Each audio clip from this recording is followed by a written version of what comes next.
Welcome and thanks for joining me. My name is Paula Tompkins and I'm an Executive Planner with Penrith City Council. I will be taking you through Council's draft rural land strategy that is currently on exhibition. But first, I'd like to start with an acknowledgement of country. I acknowledge the traditional custodians of the various land we are all on and pay my respects to their elders, past, present and emerging. I extend that respect to Aboriginal and Torres Strait Islander peoples listening in. So the draft rural land strategy is on public exhibition currently until the 10th of May. We're really keen to get our community's feedback on the draft strategy, and you can do this by heading to our website, yoursaypenrith.com.au. On the draft rural land strategy website, you can download a copy of the strategy document and the supporting technical studies, complete an online survey, find details of how to make a written submission by either post or email, and find details of drop-in sessions being held if you'd like to speak face-to-face with a member of staff. So why is Council preparing a rural land strategy? Well, the Greater Sydney Region Plan and the Western City District Plan both identify the need to protect the environmental, social and economic values of rural lands. Council's Local Strategic Planning Statement, or LSPS, also recognises the importance of the rural lands by including a priority to define and protect the values and opportunities within the rural lands. The draft rural land strategy responds to the priorities in these documents and will help us support and maintain our rural lands. I just wanted to provide you a little bit of background on how we got to the current version of the draft rural land strategy. A previous draft rural lands and villages strategy was exhibited alongside the LSPS in late 2019. This also included two technical supporting documents, the Rural Lands and Villages Study and the Scenic and Cultural Landscape Study. The previous draft strategy wasn't finalised as there were a number of projects that impacted our rural lands that were ongoing. This included the New South Wales Government's work on planning the Western Sydney Aerotropolis around Western Sydney Airport, the finalisation of station locations on the Sydney Metro Western Sydney Airport line, and the release of the Cumberland Plain Conservation Plan. Further clarity has since been provided on a number of these projects, and that has allowed us to progress a draft rural land strategy in 2021. This included preparation of a third technical supporting study, the Rural Land Use and Economic Activity Analysis. And that brings us to where we are at the moment, which is public exhibition of our draft rural land strategy. The exhibition includes exhibition of the three supporting technical studies, which continue to provide technical information that supports the draft rural land strategy. I wanted to introduce you to the framework of the document in the hope that it will help you navigate around it and find the parts that you are interested in most. The draft rural land strategy is focused around four separate parts. Part 1 is the overview, which includes introduction and context. Part B is focused around discussion on 5 priorities and associated desired outcomes. These are discussed in more detail in the following slides. And these are particularly the things that we would love to hear from you on in submissions. Part C of the document presents place-based frameworks for 4 precincts we've identified in our rural lands. The 4 precincts are identified in the figure to the right of the screen, and they are Rural Northwest, shown in purple, including areas such as Castlereagh, Londonderry and Agnes Manx. Rural Northeast, shown in light brown, including areas like Landilo and Berkshire Park. Rural Southwest, shown in orange, including areas like Mulgoa and Wallacia, and the Southeast Transition Precinct, shown in green and encompassing areas like Orchard Hills, Luddenham and Kemps Creek.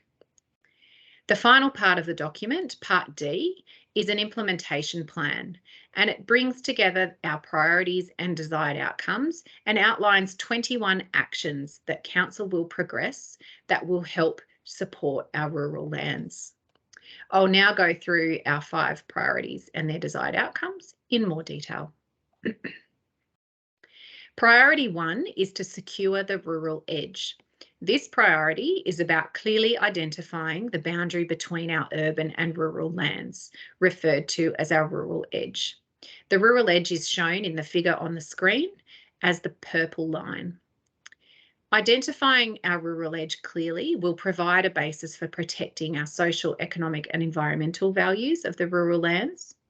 There are 2 desired outcomes for this priority: that the rural edge is mapped and included in our local environmental plan, and that rural lands are maintained and protected. Priority 2 is to protect ecological health and biodiversity. This priority is about ensuring we continue to protect the areas and attributes of our rural lands that have ecological significance and are high in biodiversity.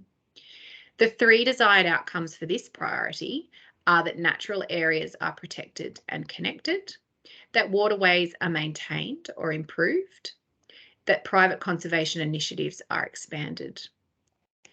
Priority 3 is to preserve open space, natural beauty and cultural connections. This priority is about preserving the scenic and cultural landscapes, rural views and vistas, and entry points to our rural lands. These things can sometimes be difficult to articulate, but the scenic value of our rural lands is what many in our community value most. This priority is supported by the information contained in the supporting scenic and cultural landscape study. So I encourage you to also download this study if you are interested in this priority. There are 4 desired outcomes for this priority. They are that scenic and cultural landscapes are identified and protected, that quality visual outcomes are achieved in visually sensitive landscapes, that important rural vistas are maintained, and that design outcomes are enhanced in visual gateways. Priority 4 is to support a diverse rural economy. This priority is all about supporting the different businesses and industries that are part of our rural economy, from agriculture to tourism to home businesses. We also see the opportunity for our rural economy to grow in the future as a result of the proximity of the Western Sydney Airport and the surrounding development in the Aerotropolis. This priority is supported by the information in our rural economy and land use analysis, so I encourage you to also download that study if this priority is of particular interest for you. There are 5 desired outcomes for this priority: that land suitable for agriculture is identified and protected, that rural tourism grows and expands, that small businesses permitted in rural lands are supported and encouraged, that animal boarding and training establishments are supported and regulated by the New South Wales Government, and that quarrying of identified resources continues and land is rehabilitated on completion of extraction. Priority 5 is to provide housing and services to meet the needs of the community. This priority is about ensuring that we provide appropriate forms of housing for the existing and future community. I would note, though, that residential expansion or intensification is not planned in the rural lands, except in our rural villages. We also want to support the community with a network of rural villages and localities meeting their needs and necessary infrastructure. The 3 desired outcomes for Priority 5 are that the network of rural villages and localities is reinforced, that housing diversity is provided for rural communities in rural villages, and that rural lands for infrastructure are identified. So as I said earlier, we are really keen to get our community's feedback on the draft strategy. So please head to the website and complete our survey or send us a submission before the 10th of May. Once the exhibition period closes, all feedback received will be considered by council staff and amendments will be made to the strategy document if necessary to address it. The final strategy will be developed and will be reported to the elected council seeking endorsement. If you have any questions at all, please feel free to contact the City Strategy team at the email address on your screen, citystrategy@penrith.city. Thanks so much for your time, and we really look forward to receiving your input on the draft rural land strategy.